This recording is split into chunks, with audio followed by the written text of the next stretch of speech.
នថាថ្លៃថ្នូរឧត្តមទាំងចិត្តមេត្តាករុណាសាសមជាទីមនោរមនៃមនុស្សផងគ្នា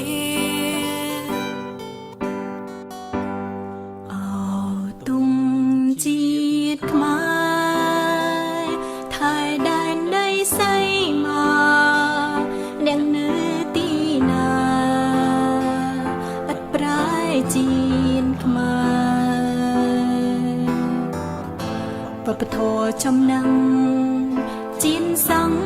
ពូកាយើងត្រូវខំថែឲ្យបានធិនទេ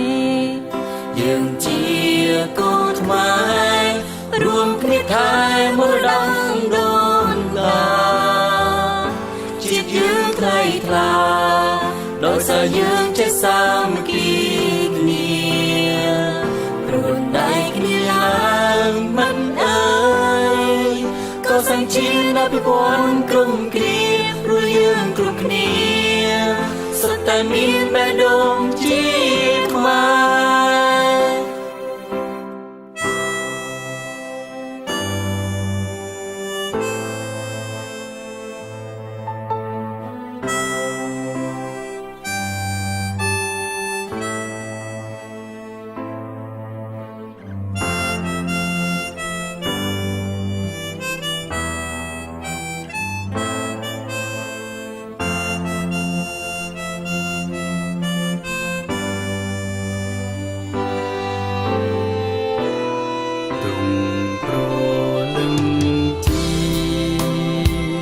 សន្ធឹងលើវេហា